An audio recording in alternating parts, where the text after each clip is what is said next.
నమస్తే. మనతో పాటు BJP party spoke person Solanki Srinivas గారు ఉన్నారు.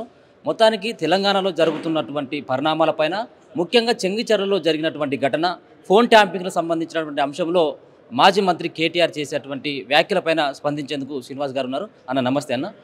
ఈ చెంగిచెర్లకు సంబంధించినటువంటి ఘటనను ఏ విధంగా చూస్తారు? ప్రభుత్వం కూడా స్పందించట్లేదు అని చెప్పేసి మీరు కొన్ని విమర్శలు చేయడం జరిగింది. ఎందుకోసం ప్రభుత్వం స్పందించట్లేదు? దీని వెనకాల ఎవరున్నారని చెప్పేసి భావిస్తా ఉన్నారు? ఒకటి వాస్తవం, ప్రభుత్వం స్పందించట్లేదు అనేటువంటిది నేను చెప్పడమో భారతీయ జనతా పార్టీకి సంబంధించినటువంటి నాయకులు చెప్పడం కాదు. ఈరోజు తెలంగాణ సమాజం అంతా చూస్తూ ఉన్నది. అక్కడ ఉన్నటువంటి గిరిజనులు ఒక 30-40 మంది ఎవరైతే ఉన్నారో వాళ్ళ మీద ఒక 300 మంది మూక వచ్చేసి వాళ్ళ మీద దాడులు చేసి దౌర్జన్యాలకు పాల్పడి వాళ్ళను తీవ్రంగా హింసించే దిశగా వాళ్ళకు తీవ్రమైనటువంటి గాయాల పాలు చేసినటువంటి వ్యక్తులను ఈరోజు అరెస్టు చేయకుండా రాష్ట్ర ప్రభుత్వం అటువైపు నుండి ఒక 5 మందిని, ఇటువైపు నుండి ఒక 5 మందిని, అంటే కొట్టినోడు 100 మంది వచ్చినా 5 మందిని అరెస్ట్ చేసుకున్నాడు. ఇక్కడ దెబ్బలు తిన్నటువంటి వాళ్ళు 30 మంది ఉన్నా దాంట్లోకి వెళ్ళి 5 మందిని అరెస్ట్ చేసినావు. అంటే నువ్వు ఏ రకమైనటువంటి మత రాజకీయమో ఇది పూర్తిగా అర్థం కావట్లేదా? అంటే నువ్వు రాష్ట్ర ప్రభుత్వం ప్రొయాక్టివ్గా వ్యవహరిస్తూ ఉన్నదా? నిజానిజాలను నిగ్గుదేల్చేటువంటి ప్రయత్నం చేస్తూ ఉన్నదా? లేకపోతే దీన్ని ఏమంటారు, ఒక మత రాజకీయము, ఒక బుజ్జగింపు రాజకీయం చేస్తుందా అనేటువంటిది చాలా స్పష్టంగా అర్థమైపోతూ ఉన్నది కదా. అక్కడ ఉన్నటువంటి ఆ మూక ఏదైతే ఉన్నారో వాళ్ళు అక్రమంగా అక్కడ చొరబడడం జరిగింది. అక్కడ గతంలో ఉన్నటువంటి రాష్ట్ర ప్రభుత్వం నిర్మించినటువంటి డబుల్ బెడ్రూమ్ ఇల్లు, అది ఈరోజు ఎవరికి అలాట్ కానటువంటి ఇల్లు, ఆ ఇంట్లను అక్రమంగా వాళ్ళు కబ్జా చేసుకుని ఆ ఇళ్లలో ఉంటున్నారు.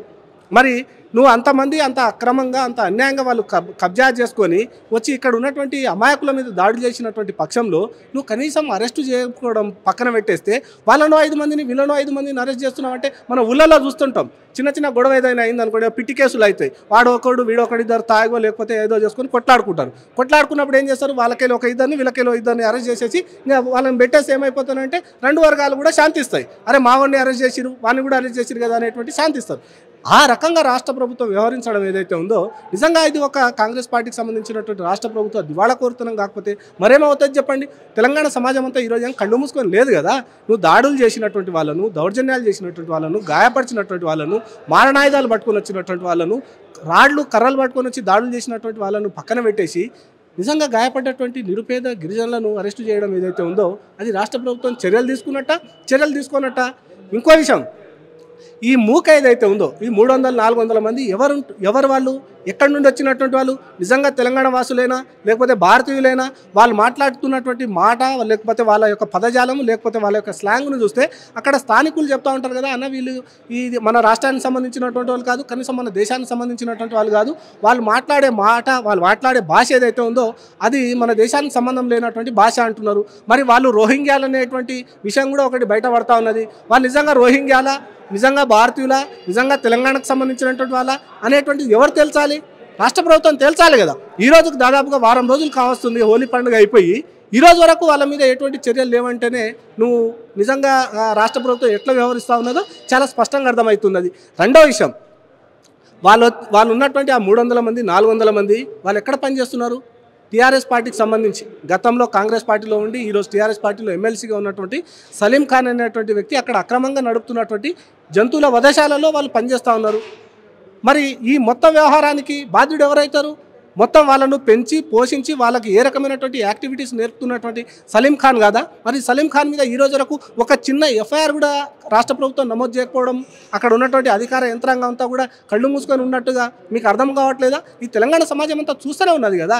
ఈ మొత్తం వ్యవహారాన్ని వెనక నుండి నడిపించినటువంటి వ్యక్తి సలీం ఖాన్, అక్కడ కబేళాన్ని నడుపుతున్నటువంటి సలీం ఖాన్, ఆ కబేళాలో పనిచేస్తున్నటువంటి ఈ వ్యక్తులు ఎవరైతే ఉన్నారో వీళ్ళకి షెల్టర్ ఇవ్వడం, వీళ్ళకి ఫుడ్ ఇవ్వడం, వీళ్ళకి సరిపడా వీళ్ళకి కావాల్సినటువంటి అన్ని రకాలైనటువంటి సదుపాయాలు కనిపిస్తున్నటువంటిది సలీం ఖాన్. మరి ఈ మొత్తం సంఘటన జరిగిన దానికి తను వెంటనే ఉన్నాడు, తనే ముందు నుండి నడుపుతున్నాడు అనేటువంటి ఆరోపణలు అక్కడ ఉన్నటువంటి స్థానికులు చెప్తా ఉన్నారు. మరి అంత బాధలో అంత వాళ్ళ యొక్క ఇంత రకమైనటువంటి గాయాల పాలైనటువంటి ప్రజలు సలీం ఖాన్ యొక్క హస్తం ఉందని చెప్పేసి ఆరోపిస్తున్న సందర్భంలో వాస్తవాలను తెలుసుకోవాల్సినటువంటి అవసరం, బాధ్యత రాష్ట్ర ప్రభుత్వం మీద, పోలీస్ యంత్రాంగం మీద లేదా? అందుకనే భారతీయ జనతా పార్టీ ఒకటే చెప్తా ఉన్నది, రాష్ట్ర ప్రభుత్వం ఎంతసేపు ఇరు వర్గాలను శాంతింపజేసేటువంటి ప్రయత్నమే చేస్తున్నది తప్పిస్తే వాస్తవాలను తొక్కిపెట్టేటువంటి ప్రయత్నం చేస్తుంది. ఇది తెలంగాణ సమాజం అంతా చూస్తూనే ఉన్నది కదా. అది కేవలం ఈరోజు కాంగ్రెస్ పార్టీ కాదు, గతంలో ఉన్నటువంటి టీఆర్ఎస్ పార్టీ కూడా అదే చేసింది. బైండ్సాకు సంబంధించినటువంటి పట్టణంలో సంక్రాంతి పండుగకు సకినాలు చేసుకుంటే అక్కడ ఉన్నటువంటి మూకలు దాంట్లో వెళ్ళి మూత్ర విసర్జన చేయడం, వాటిపైన ఉమ్మి వేయడం, చేస్తే ఆ రోజు కూడా ఇదే రకంగా టీఆర్ఎస్ పార్టీ వ్యవహరించింది. ఆ రోజు టీఆర్ఎస్ పార్టీ ఎట్లయితే వ్యవహరించిందో ఈరోజు కాంగ్రెస్ పార్టీ కూడా అట్లే వ్యవహరిస్తున్నది. అందుకనే చెప్తా ఉన్నాము టీఆర్ఎస్ పార్టీ కాంగ్రెస్ పార్టీ ఒక్కటే, వాళ్ళు వేరు వేరు కాదు అనేటువంటిది. మీకు ఇంకా దీంట్లో ఇంకో చిన్న విషయం కూడా చెప్తా.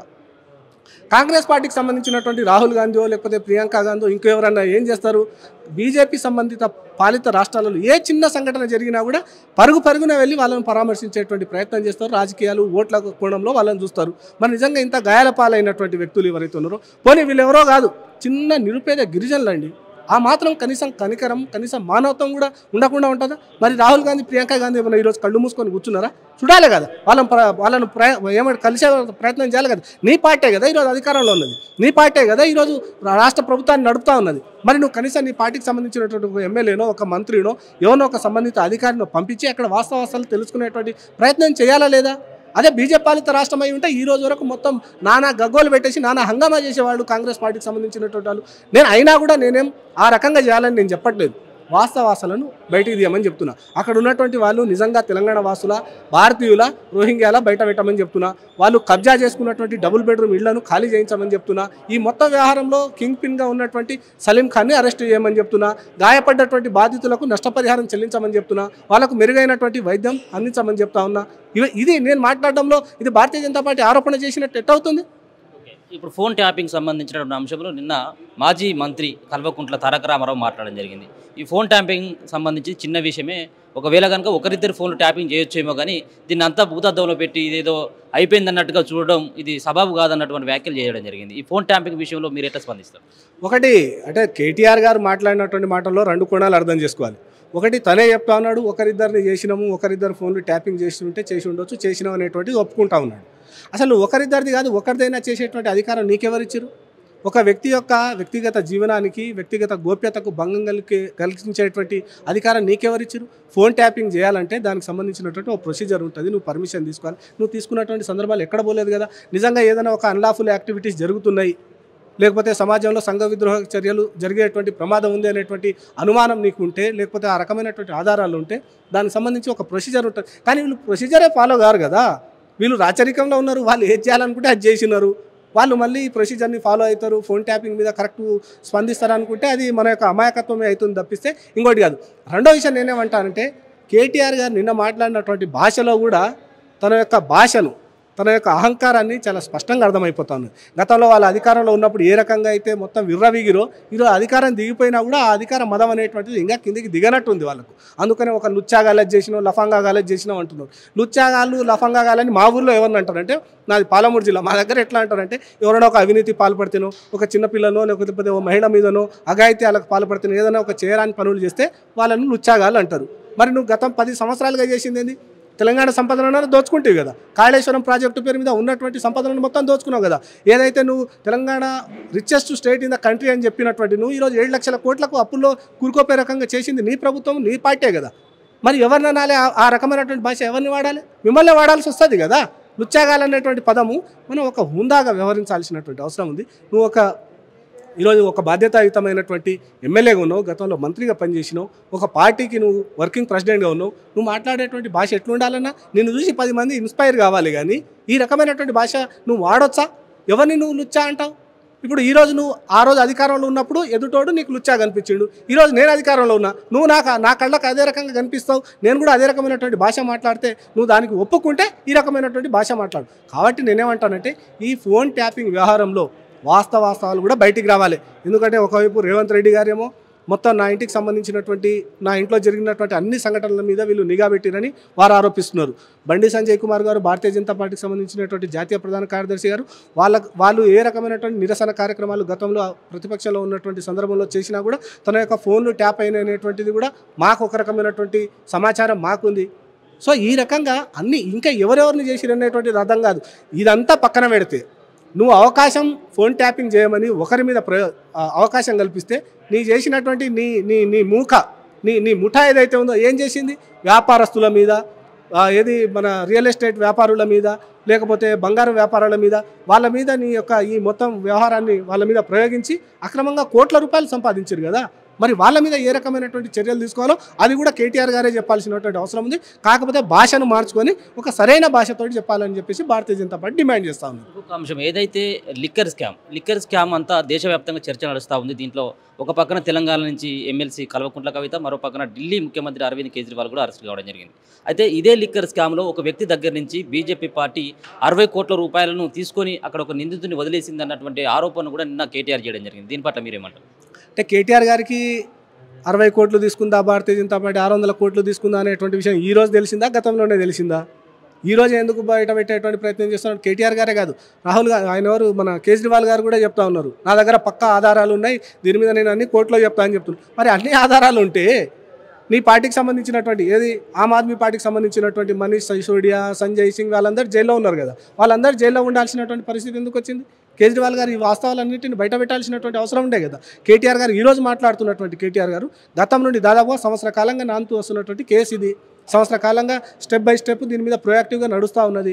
మరి ఈ సంవత్సర కాలంలో కేటీఆర్ గారికి సంబంధించినటువంటి కుటుంబ సభ్యుల మీద ఈ ఆరోపణలు వస్తున్నటువంటి క్రమంలో భారతీయ జనతా పార్టీ ఇట్లా 60 కోట్లు తీసుకుందని ఆ రోజే ఆరోపించి ఉంటే బాగుండేది కదా. ఈరోజు ఎందుకు ఆరోపించాల్సినటువంటి అవసరం ఉంది?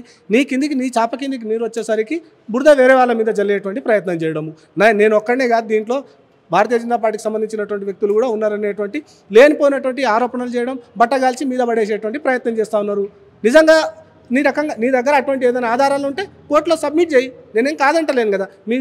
మీ చెల్లెలు వారానికి ఒకసారి 10 రోజులకు ఒకసారి రేపు నుంచి కోర్టులో హియరింగ్కి పోవాల్సినటువంటి అవసరం ఉంటుంది. నీ దగ్గర కాస్ట్లీ అడ్వకేట్లను పెట్టుకున్నావు కదా, కోట్ల రూపాయలు ఇచ్చి అడ్వకేట్లను, గంటకు కోట్ల రూపాయలు ఇచ్చేటువంటి అడ్వకేట్లను పెట్టుకున్నావు కదా, వాళ్ళకి నీ ఎవిడెన్సెస్ ఏవైతే ఉన్నాయో అన్నీ ప్రూవ్ చేయి. నీ దగ్గర ఉన్నటువంటి ఆధారాలన్నీ కూడా కోర్టుకు సబ్మిట్ చేయి. వాస్తవాలన్నీ బయటకు వస్తాయి కదా.